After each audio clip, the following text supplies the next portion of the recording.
Hello, welcome to a special edition of Extra Connection Special. Hi, I am James Lott Jr., and yes, I am Black.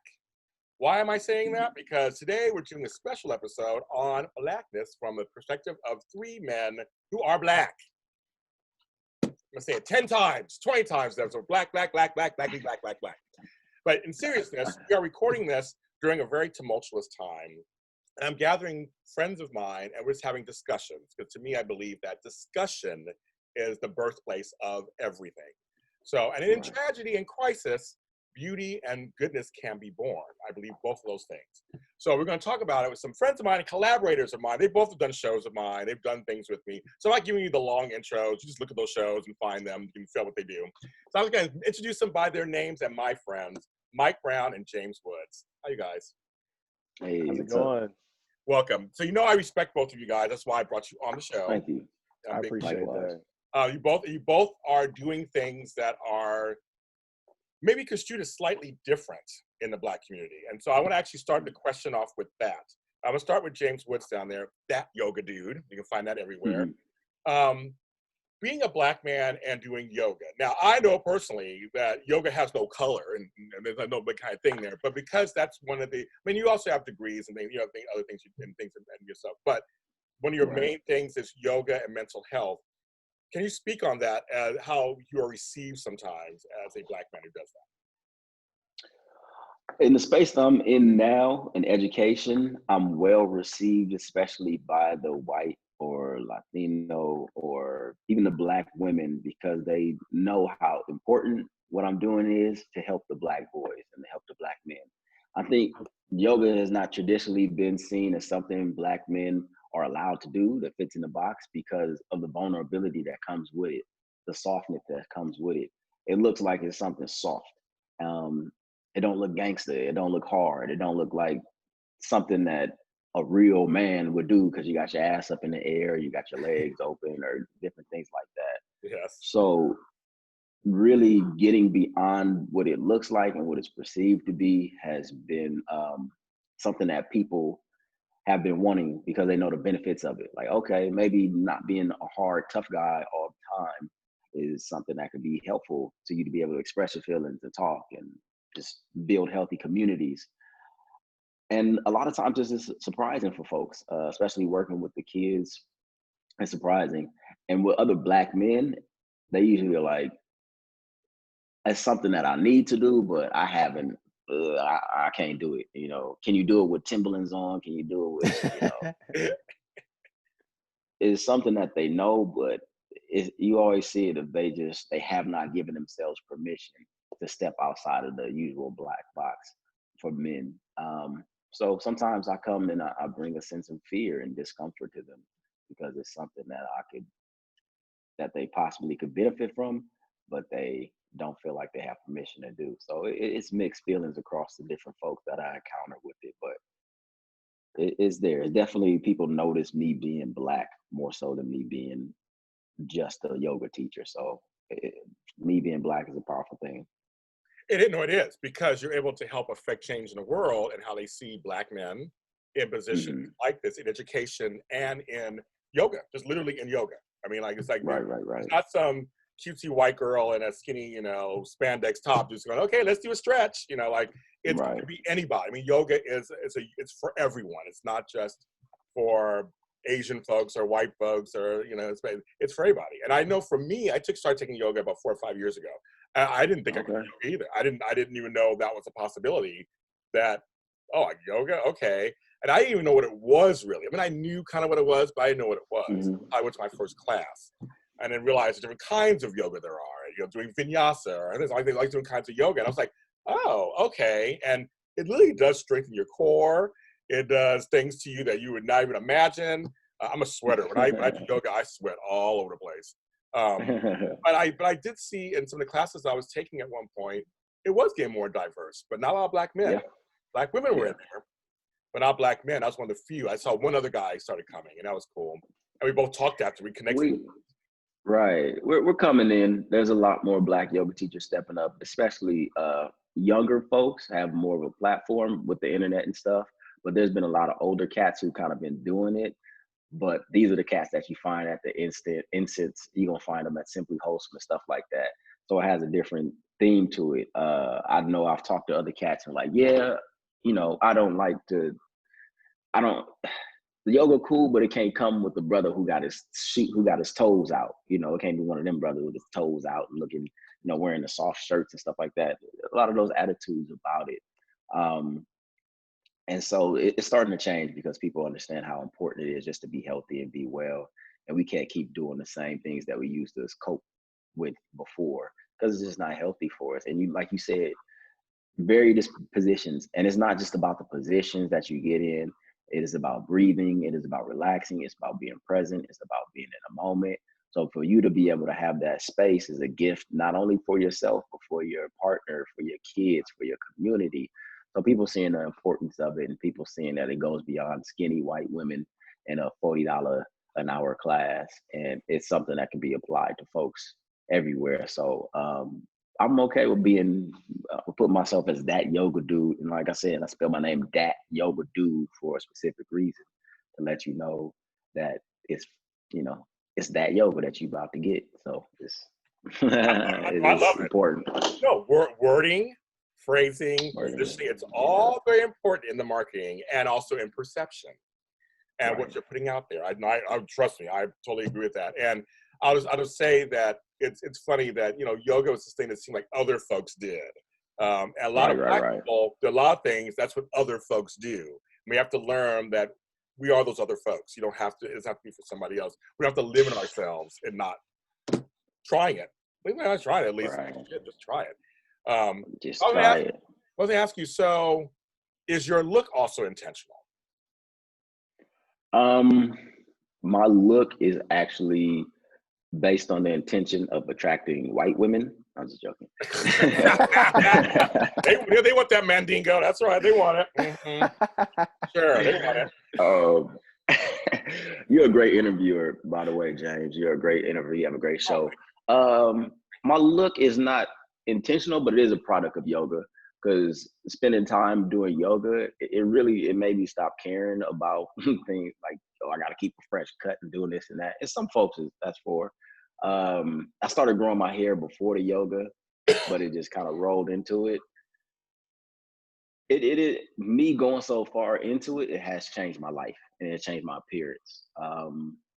It has. It's a byproduct of yoga, but you know, not everybody's gonna go that deep into it. Not everybody's gonna let it just envelop their life as much as I have. So there's no real look to yoga, but it is going to shape your body how it looks, because when you do it consistently, but more importantly, it's going to shape how you feel and how you think about yourself.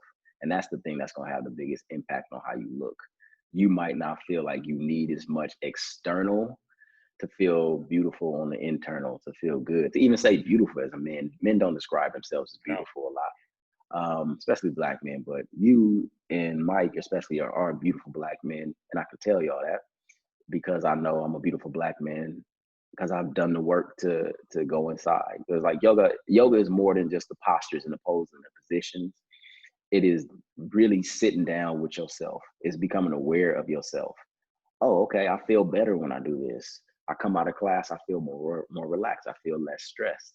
And we all know as Black folks, we need to feel less stressed and more relaxed. So it's a byproduct. That's a good question. Nobody ever asked me that. I appreciate that. Well, you actually brought me to tears, because to say that Black men are beautiful is a thing that I didn't hear growing up. Yeah. I came up in the 70s when we were just coming out of the civil rights movement, and I was being bussed out to a school in the Valley that I was told, you know, and I'm gonna use some language, folks out there, just have to get over it. This is this kind of show, real warning. But they would say, you know, don't talk to those niggers over there. They're from Inglewood.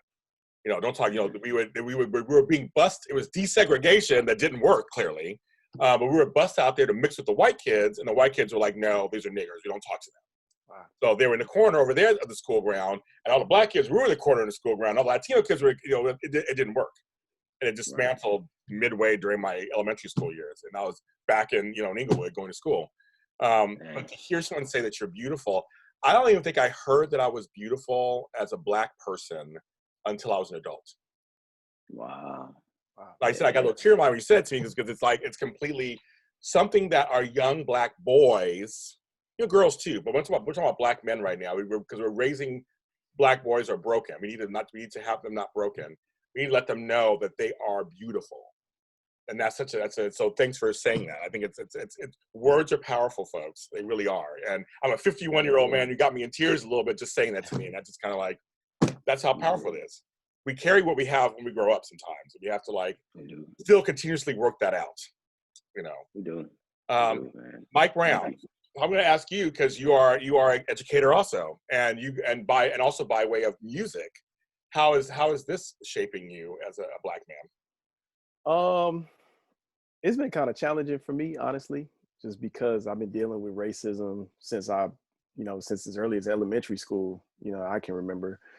And to now be an elementary school teacher and seeing the kids that I'm teaching having to go through, what I've experienced, like seeing it on the news and eventually becoming aware of their own race and having to deal with it.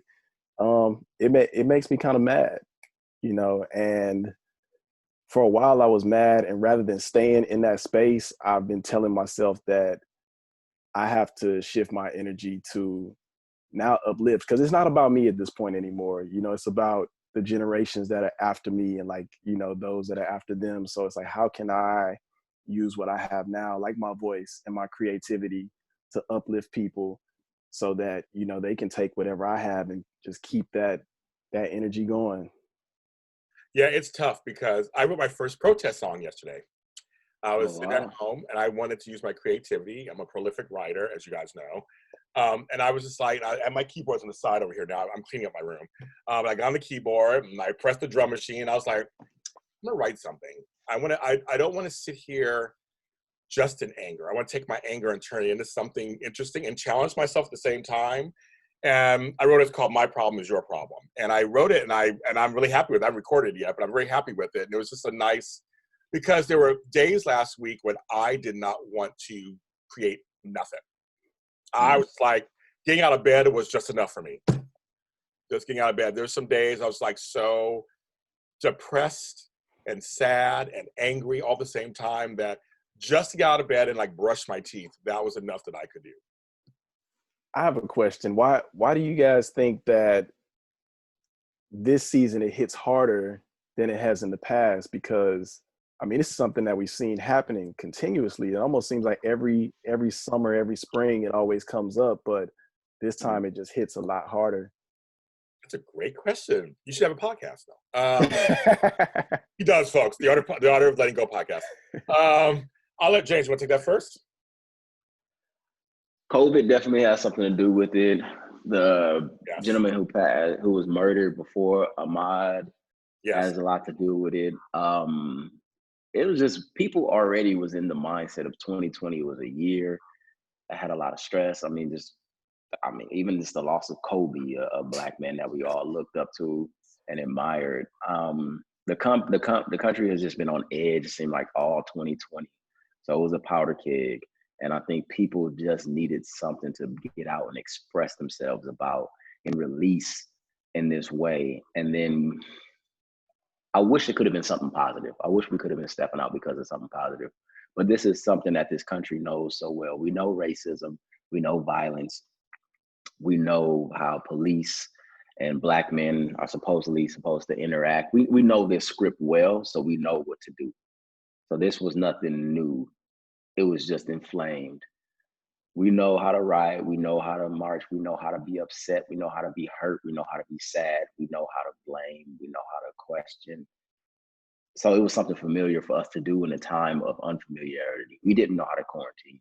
We didn't know how to deal with COVID-19. So we were scared of that because we didn't know all collectively together. But now we know how to act with this. So we all gonna fall into our role, I think.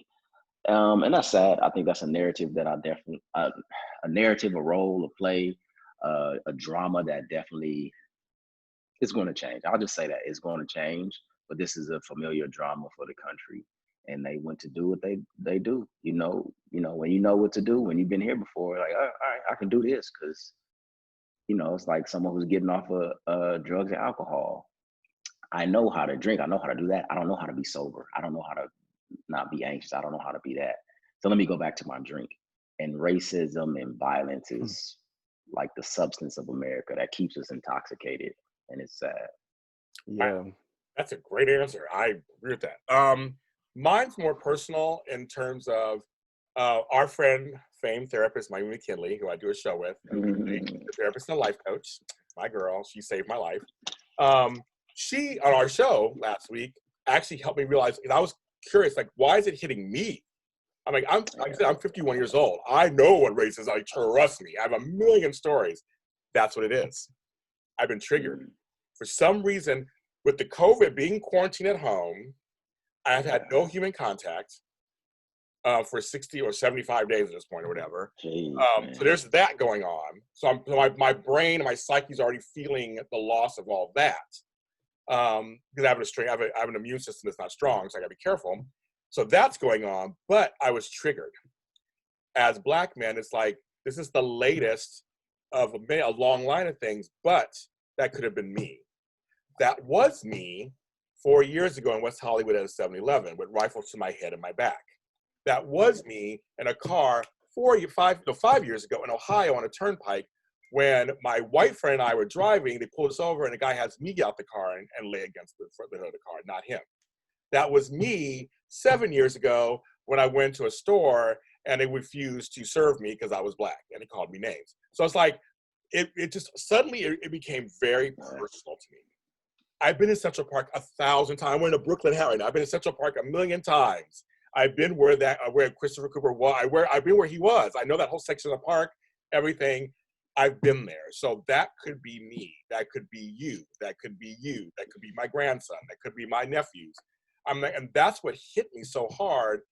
And when I saw a young Black cousin of mine, because I'm multiracial, I have white cousins, Black cousins, but one of my Black cousins posted on Facebook, well, you older Black folks didn't do enough anyway. That's why we're in this situation. It really hurt me. I marched back in the day. I was making change happen in companies where I could be fired for being simply Black. This was just the 80s, folks, and the 90s. I mean, I was out there affecting policy change for Black. So when I heard that, that was that triggered all that for me and shut me down. And then I realized I can't be numb to it. I can't get shut down by it. We can't afford it, Black men. We can't afford to do that. We have to. We come from strong stock. We gotta pick ourselves up.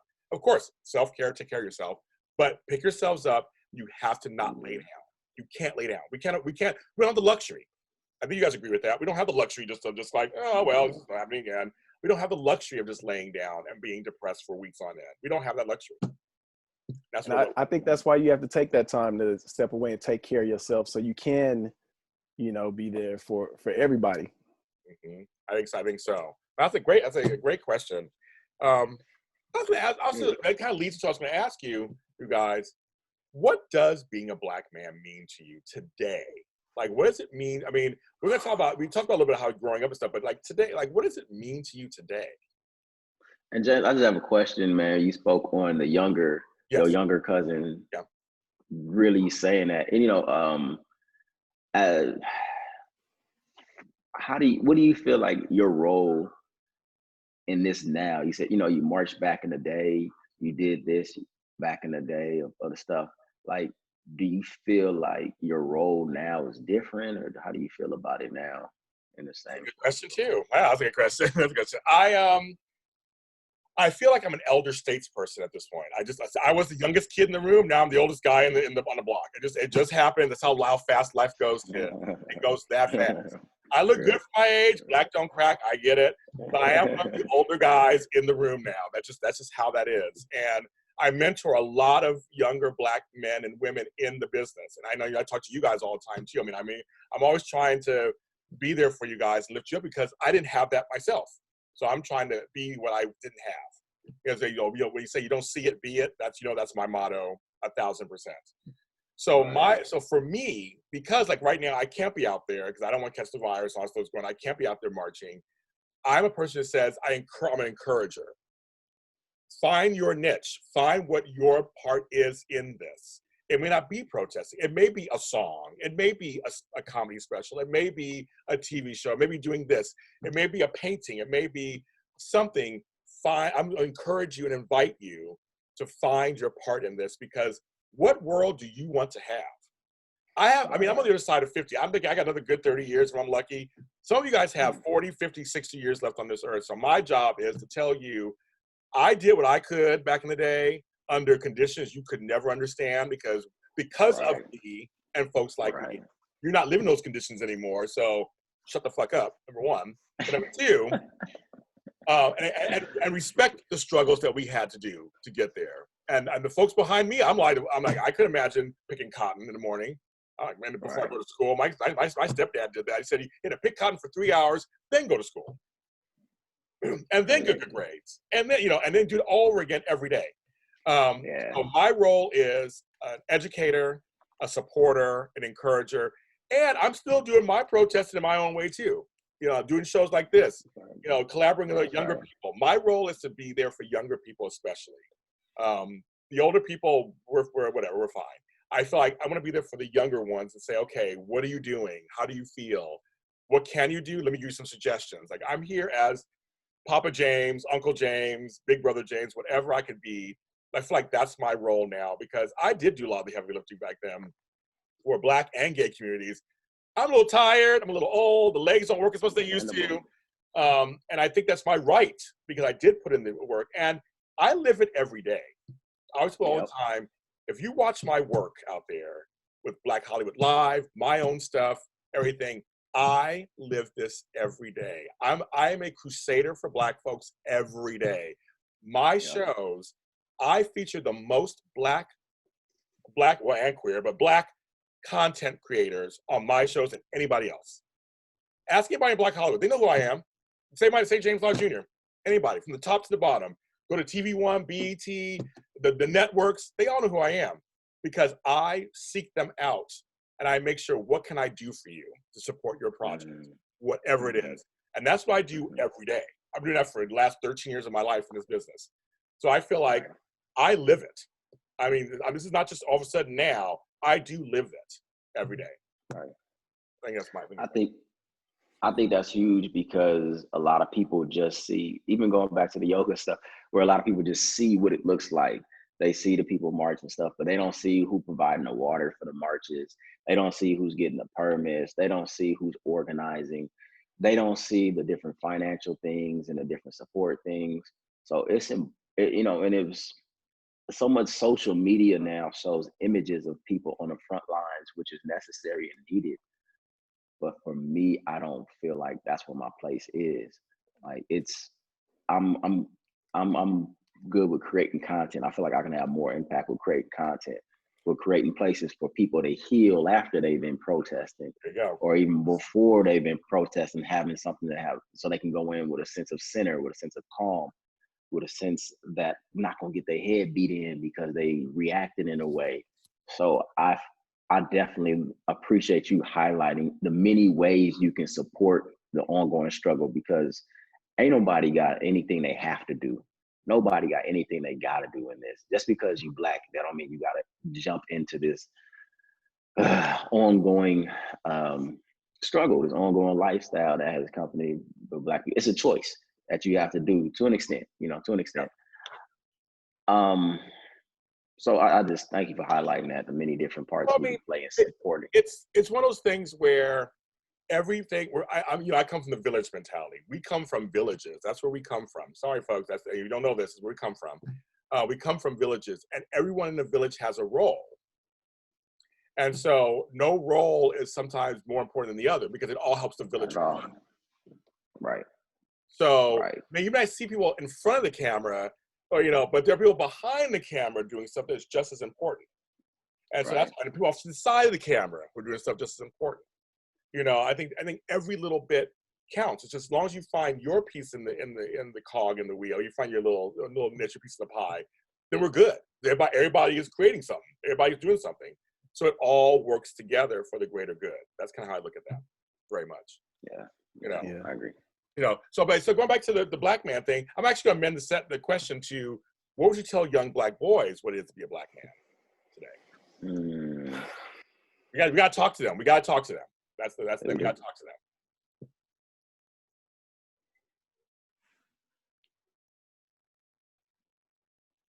You guys are younger, so I'm really curious here what you guys have, because you know, Yeah. like, what is it? What is it? That's a tough question. That's legitimate. It's a tough question. That's legitimate. It's a It tough is. Yeah. I'm in that process now because I got nephews or Yeah. little cousins. I got nephews, little cousins and stuff. So I want them to first have a childhood. I want them to first be children, because you're gonna be black, you're gonna be a man. Right. That's something that as soon as you step out that door, somebody gonna tell you that. Yep. But let's work on you being a child first. Like We don't have to it's a fine line between, okay, I gotta equip you for the battle that you're about to go into, but at the same time, one of the biggest pieces of weaponry for this battle is your childhood innocence. And then that knowing that you can be loved, and knowing that you can feel safe, and knowing that you can just be whoever you want to be. Because before you be a soldier, I need you to be just a child. I need you to just be loved and be cared for. So imparting that into them off the bat, I want them to know that, hey man, I love you, you're beautiful, and no matter what is going on outside, on the inside, you know who you are because you know who you loved by. So they may call you this, they may call you that, they may incite you to try to do this, incite you to do that. But remember, like that's they stuff. You know who you are. So making sure they educated and just what it and it's like that education of just, I want you to be educated and just in yourself first. So I'm gonna Yeah. give you some books to read. I'm gonna give you some books to read. I'm gonna give you some ideas to have yourself. I'm gonna talk to you and I'm going to listen to you. What do you feel like about being black right now? Being black is this, being black is that. And a lot of times you talk to kids and they know, like, y'all know that don't sound right. Y'all know that doesn't describe you, what you see in the media and what you see in that and stuff. So you know where to come back to. And you're going to get angry. You're going to get mad. You're going to get frustrated. You're going to feel like it's hopeless. You're going to feel all of that. But remember who loved you, and remember who you are, so you can keep pushing and you can keep going through. I know one of the greatest gifts I have is that I have a father in my life who let me be me, and who really listened to me and talked to me and really imparted into me as a human being first. And then we built on what it was like to be a black man. So I would like to start there. And like I said, that's a day-to-day situation and basis, but just bottom line, you are a human being. You are a spirit first. Black and man are labels that they put on you, and we all trying to figure out and navigate how to be the safe as we can as black men. But remember who you are first. I like that. Yeah. I definitely agree with James on that, as far as like just knowing who you are and loving yourself. And also, I think something that I wish I would have learned when I was younger is like just being compassionate for yourself. Because I didn't get any examples of that from nobody black, because I feel like we had to be twice as good at everything that we were doing. Right. Yep. Yeah. Definitely. And I didn't have a strong father. I mean, I knew him and everything, but he wasn't all about that. So I had to learn it from I had to find mentors in college, Right. outside of college, in whatever industry I was in. I had to seek out older black men, so to speak, to have them be in my life, because I just didn't really have that. And it was tough, because I wish my father was many things, obviously, but in terms of black stuff, I had to learn. I kind of had to learn it. It was trial and error, and learn it, and some therapy. I mean, nothing wrong with therapy, folks. That helped me get to the point of accepting my blackness. Because I remember back in the 80s. I mean, when I first started kind of emerging into the corporate world, it was like, I don't think of you as black, James. I never think of you as black. Yeah. And I thought that was a compliment at first. My little young ass was like, oh, you don't think of me as black? Oh my goodness. And then as I got older, I was like, oh, you don't think of me as black, and whatever that means. Right. I got it. Okay, so black is derogatory to you, actually. So I'm the good housekeeper. Yeah. Got it. Okay, Yeah. now I got it. But I had no one to teach me that. I had to learn that on my own. I mean, it was like I had to learn that, and I'll give a shout out to to the women leaders in my family, my grandmothers and things like that. They were great, but they're women, and they taught me things also. But boys need a male figure also. They need both. They do. Female and male, They that can do. guide them along. And I was lacking in the black male department. My grandfather died, I think I was 20 something when he died. And I loved him to death, but he wasn't the greatest example either. I was just like, these weren't the greatest examples. They were kind of stereotypical examples of, we have lots of kids with different mothers, and we run around, we kind of, beat our women, all that kind of stuff. Like, they weren't the greatest examples. And I had to kind of fight that and go, that's not just every black man. And the media will tell you that is, like you just said, you got to fight the media. Like, how do you navigate that? And that's what, sometimes that's hard too.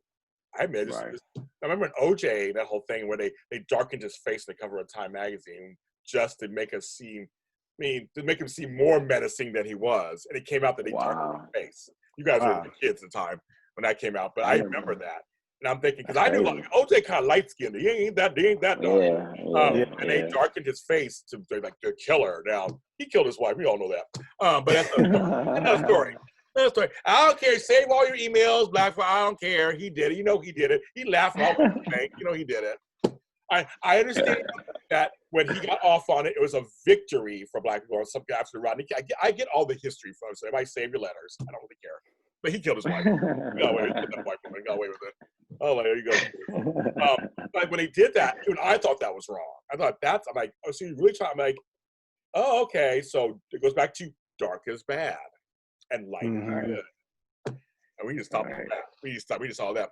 So a little side thing. So I have a godson who's half Jamaican, half white. And as we say in the business, he is white presenting. He has the blue eyes and the blonde hair. But he's very Afrocentric. I mean, his mom's also in social justice and everything. They wore a Black Lives Matter t-shirt. And the black kids were like, you can't wear that. It's like, well, I am black. I know what I look like, but I am black. I'm being raised in a black household. My mom's white, but I mean, and so I just wanted your thoughts on that. I'm like, it's kind of like, even if he was white, would it matter if he wore one? I mean, I just wonder what you guys' thoughts are on that. I think so. I wouldn't have a problem with it. I think, where is he growing up at? In San Francisco. And I only asked because I know exactly. We're shocked by that too. I asked because for me, I feel like I was most comfortable in my blackness when I went to Xavier, going to an HBCU, because there was so many varieties of black people. But coming up through middle school and high school, where it wasn't that many black people tried to, I guess, justify how black you were. Black people told you how black you were, as opposed to you black, your skin or your family or whatever. You know what I mean? So it was, I wouldn't have a problem with it at all, though. James, what do you think? Please, I think everybody should wear Black Lives Matter shirts, and everybody should stand up for the life of black folks, because we see that is what the media is portraying as the life that doesn't matter, the life that is something of entertainment, the life that should be lived. It really bothers me that whenever they announce a black man in any altercation with the police, they always say another African American, another black man. Okay, we get it, we understand. And it feels like it's just, it's lynching over and over and over again, where they put that display on. So for somebody to say, this is crazy, this is not right, whether it be a t-shirt, whether it be somebody show up at a march, whether it be somebody who's expressing it through art. But we know it was white folks in the civil rights movement and stuff. And I think for black folks to speak on against that are just black folks who have succumbed to the same ignorance as other folks in the media, when you let the media tell you what it means to be black. And I know, like Mike Brown, I've had the same experience. I knew I was loved as a kid, but I didn't even really learn what it was like to be black until I went to Xavier. The culture, my family, they from LA, and they definitely were black folk, as in, we're gonna make it to get established. I got a good job, you got a good job, we staying out the hood, all that kind of stuff. The good stuff, I'm grateful for that. but to really go beyond and understand what it means to be Black, not just opposed, not just in line what it means to be white, but just what it means to be Black on your own without having to compare and look over and see, oh, white people, they got this, so that means Black people, we got to do this. Like, no. Just what we have done as people, who we are as people. I had to go to Xavier to learn that. And then after Xavier, I was with the Association of Black Psychologists, ABPSI. Wow. And that organization really changed my life because it really brought me into the psychology of Black folks and a lot of the trauma that Black folks have had to experience here in this country, and how that trauma has also affected non-Black folks. Because it's traumatic to live in this country where racism is the premier exchange, you know, and so I think it's sad. It sucks. How old is your godson? 16. Godson is 16. Yeah. So you know, it's kids who probably the only experience with real Blackness is maybe driving through Oakland, and maybe just seeing something on TV, or a family member, a cousin. Right. Oh, you the hood cousin. Let me, find out what it's like to be Black. That was us growing up. We're the hood cousins. Like, you live where? I was like, yeah, I live with the Rolling 60s on one side, Ingrid Piru on the other. Yeah, I get it. Wow. Yeah, that was my experience growing up. Trust and believe. We couldn't wear certain shoelaces or certain colors in high school. There's certain parts of school we couldn't go to because the gangs had set up shop there, and the principal that knew that and just didn't do anything about it. So I remember we used to sell those Helen Grace candies when I was growing up. Remember Helen Grace? They had those. And I remember the gang stole my box out of my locker. They told me to come here, and they pulled a knife on me. And they just give me your candy. And I was like, oh, here you go. But then I had gang members that knew me because we grew up together, and it was all crazy talk. It was all crazy talk. So it's right. And being chased through Sentinel Park and all that kind of stuff. It's just all crazy stuff growing up. But yeah, no, I just think that it's we have to find ways within ourselves, literally, to stay strong. I mean, it's kind of like we can't. That's the message, I guess, is that we can't really look at the media or anybody else to kind of help us stay strong. We can't look at magazines and stuff and go, wow, there's only, and it's like, for me, when back in the late 80s, early 90s, there were a few Black groups that started to come up. One was called Black Brothers Esteem. They were out of Oakland, and this is when I was living in the Bay Area. And that, because one of my greatest kind of regrets, and I don't really have any regrets because I have had a very interesting life, so I shouldn't have regrets. But one of the greatest things I wish I had was to go to HBCU. I wish I had done that. I went to school, I got accepted in, and had scholarships. So I went there. So I was like, I didn't have any money, so I went to where I had to go. But I almost wish I had that experience like you guys did. But the closest was joining Black Brothers Esteem and seeing other Black men. Just be Black men. And like I said, seeing the diversity of Black men, that we're not all this monolithic kind of just caricature, right. Not all that. Yeah, I'm wearing a hoodie and stuff, but who gives a fuck? But it's like, we're not all that, we are many things. And they allowed me to be this guy who actually, who speaks Spanish because he's half Latino, but also appreciates Black, cuisine and loves soul foods. My family's from Louisiana, but also be all these many things I wanted that I could juggle, and I talk a certain way. They didn't tell me, when you talk white, they didn't say that stuff to me. They were just like, oh, okay, so you're educated a certain way and you talk a certain way. Like, I can get down home too if I needed to, but it was very inviting. So I almost imagine being an HBCU is kind of almost similar to that too. Like, you just be whatever Black you want to be, right? Yeah. Sí. ¿Tú hablas español? Sí. Mi madre es puertorriqueña, from Ponce, Puerto Rico. Her name is Bonita. So, Boricua. Yeah, see. That's me. I have songs in Spanish too, folks. My songs are out there. They're in Spanish. I do it all. So, yes. I definitely learned, and I definitely learned in Xavier about the spectrum of Blackness. Like, it's like you said, it's not a monolithic thing. We go on a broad spectrum from wherever you're from, even where you're from, it don't matter. You can be living right around the corner from somebody in Inglewood, and it's all different and stuff. I got a magic wand question for you, James. If you had a magic wand, it can change anything overnight.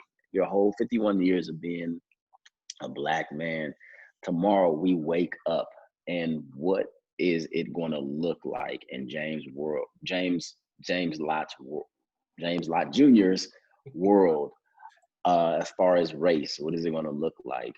Like, what is this going to look like? That's a great question. And I go straight to, we'd wake up, we'd all be on an even playing field. That's what I want. I want us all to be celebrated for each of our differences. I want folks to see color, but not in a bad way. I want you to be able to see someone who is Latino and be okay with it, and someone who's Asian and be okay with it, and whatever Asian they are and be okay with it. My magic wand would be, suddenly we're all on the same even playing field. If I go for a job, go for a gig, go for something, we all have equal chance at it. If I went alone at from a bank, I want an equal chance at it. I want all the notions and prejudices out of the way. I want them gone when it comes to race. I want them gone. I want you to not like me because I'm a dick. Or I want you not to like me because I'm loud. Not because I'm brown. I want that. Right. I want everybody's brains to be rewired where they don't see color that way. They don't have a stereotype for that color. I want that gone. Because all of us can be who we are, celebrate how we are, speak whatever language you want to speak, but have an equal chance in the world, especially in America. That's my magic wand. Like, when it comes to race, everybody even playing field. That's what I would like. It's a great question. Mike Brown, what do you think? What was your magic wand thing? Honestly, that was kind of along the lines what I was thinking. The first thing that popped in my mind was equity, and just all of us being equal. And as you were talking as well, I was just thinking it's so crazy that, we just had the quarantine from COVID, and it was almost like a time to reset everything. And the one thing that America chose to take back was racism. Powerful. That is powerful. My thing is, it's like, I don't want to get a job because I'm Black. I don't want to get a job because I'm brown. I want to get a job because you weighed everybody's options and everybody's strengths and talents, and you said the best person is this person who happens to be Black. That's what I want. I don't want to get jobs just because I'm Black. I don't want that. I don't want to be the token person. I've gotten jobs that way. I know I have, and affirmative action and all that, but I don't want that. I want to go, James Lott Jr. was the best person for this position. That's why we're taking him. We don't care about his color or anything, or his age or whatever it is. We just want, he's good. He's the choice. And if they choose a white person over me, I won't feel that's a white person over me. It's just that they picked this person who happens to be white. And I can know that it's not because, wait a minute, my interview was a little better. My audition was better than his. I saw his audition. And I want it to be where it's like that race does not play a role in decision making. Yeah. So I'm with you on that. I'm kind of with you on that. What was yours, James? Yeah, James, what's yours? I'd be about an inch taller. Yeah. It would be. We all can't be Mike Brown. We can't all be Mike Brown. I always forget how tall he is. I tell you this all the time. I always think, I always forget how tall you are. Like, she's a cracker. He's a tall one.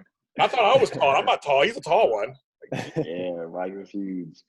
It would be. It would have to be in the lines of equity to where you wave the wand and all of a sudden people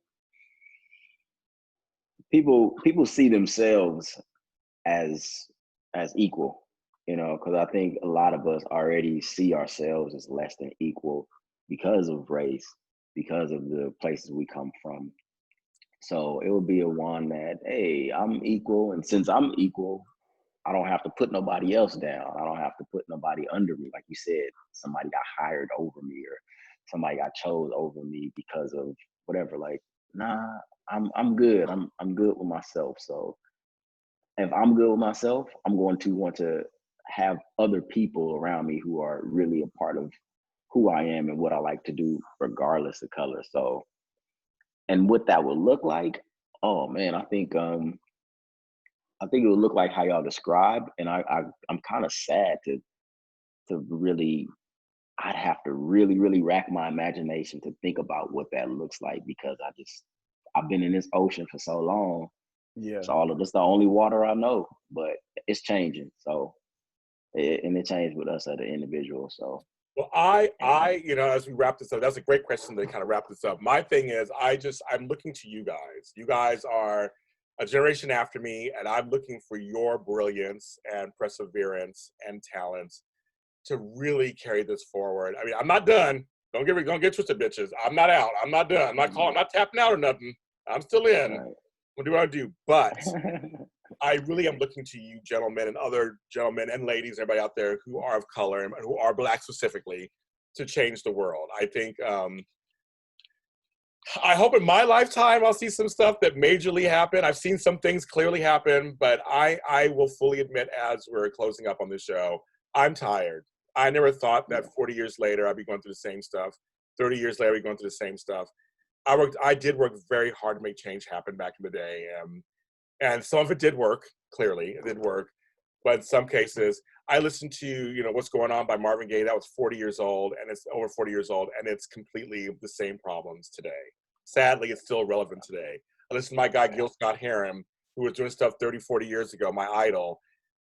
Yeah. Revolution needs to be televised, folks. It needs to happen, It's like, it's completely, his themes are all still, him and Brian Jackson wrote some songs that are just, they're today. It's just sad. And I'm sorry, just the point. It's interesting that on the day of the riotings and stuff, SpaceX went to moon. Yeah. Whitey on the moon. I was just gonna say, you beat me to it, James. I was just gonna say that. I was just gonna say, if I said Gil Scott, I'm like, oh yeah, and that happened. I was just gonna say that. I mean, it's just that I thought we'd be a lot further along. I just thought we'd be further along. I didn't know what it looked like because we've never been there yet. But I just thought, in my lifetime, I mean, I'm going to be able to kind of feel like there's some kind of hope going on out there. I mean, I'm trying to hold on to hope. And so you guys are my hope, and it's the future. You guys, the generations after you, I'm looking to you to take that torch and not burn stuff down, but burn a way through so that we can have a better life for everyone, for us older folks and younger folks. We need to work together, folks. We can't be divided. We just can't. Yeah, we do. Again, we can't afford the luxury to be divided. We just don't have that luxury anymore. We can't do it. And that's our show for today, you guys. We did it. Extra Connection special. I want to thank both of my guests, James Woods and Mike Brown. And I want you guys to tell people where they can find you on the interwebs. We'll start with you, Mike. You can find me at the Art of Letting Go podcast on all social media, on all streaming services. You can find my music at livetopshelf.bandcamp.com. Do karaoke on Tuesdays and Sundays. And we had a really uplifting one this Sunday. Like I was debating if I really wanted to do it, and people came and like people sang gospel songs and like just stuff that felt really good. So we're gonna keep that rolling on Tuesdays and Sundays. And yeah, that's me. I love it. James Woods. Yeah. ThatYogaDude.com, DATYOGADUDE. That Yoga Dude on the social media. So this will be our 4th year of doing Million Man Meditation. Oh yeah. Million Man Meditation. Yeah. It's our annual event. It started because of this reason we're talking here today. I think it was it was one of the incidences where I know back then. I think I remember that. Shot by the police. Yeah. Well, there's so many at this point. But. So many incidents. So that's why we started it, and apparently we need to continue to do it. So look out for us. We're going to have 1 million Black men online meditating all at the same time. I'm excited. That's a huge goal for me. Yeah. So, but I need y'all help. I need y'all support to be there and share with other folks. And you can, if you're not Black, if you're not a male, you still can jump on and meditate. We need all that energy, all that to make this shift. So let's start to create the world that we imagine, that goes beyond our imagination. Let's do it. Yes, I agree. And I have an EP out with James Woods under J2. Yes. Called It's Time. Apparently, the song that broke out when I released the EP is Feel Free. Hey, it's getting tons of spins. I mean, I'm getting hundreds of spins. I'm like, so that's the song everybody's going to right now. So maybe you need to feel free, I guess. Really need to. So they're going to that. So everybody, thank you. They the song. So it's out on all streaming services under J2. It's all streaming services. We did it. We're working on new music right now too. We're working on some new stuff. And then I have a song. Get those vocals to me. And then I have a song with Mike Brown that, and I don't know if I told you this. It's going to be on the Vex soundtrack. So I've been scoring a film. Wow. I decided to add it to the soundtrack. So you'll be on the soundtrack. Wow. That's awesome. I appreciate that. And the film is a Black directed, starring, written film from the West Indians. the Caribbean people. So my friend Dwayne Parker did this great action movie called Vex, and I thought we both liked the song so much that we decided we're gonna put it on this soundtrack that's coming Wow. That's really dope, man. So I like to uplift my younger brothers here. So we're doing that, but where can you find me? We're all James Lott Jr.'s are sold at James Lott Jr. on all social media platforms. I am everywhere, kids, everywhere. Even on TikTok. Follow me on TikTok for my different series. I do a series on there. I do 3 different series. One's called A Lot of Spoken Words. Lot with TTs, not one. And some folks got mad at me because my spoken word got a little political and told me that it's not a place for it. So you know what James Lott Jr. is doing? He's getting more political on there for the next couple of weeks. So don't tell me what to do on my own page. I'm going to do it. So you hear some original spoken word, and I've also been doing 1-minute songs. And it's been kind of fun. So go to TikTok at James Lott Jr. You can find me there. This show is everywhere, of course. It's on every streaming service you can think about. When you see it, like, subscribe, follow. Share this with anyone. I don't care if you're black, white, Puerto Rican, everybody's just a freaking, whatever. Just go to everybody. Just go to everybody. Share it, share it, share it, share it. And hopefully inspires more conversations with whoever is in your life. And of course, the video version is on JLJ Media, a little mini empire that I've been growing for the last 13 years. I have lots of programming on there and other shows like this. And their shows are on that channel too. I've done individual shows, each of them, several times over. And when you're there, subscribe. I think it's down here, or it's over here, or it's that away, it's somewhere. Go ahead and hit the subscribe button and be kind and to say, hi, James, just how beautiful we are. I don't know what's going on. Thank you so much for joining us. And I think everybody, please, please, please, self-care is very important. Look out for your fellow man. Black lives do matter. And please stay safe and sane.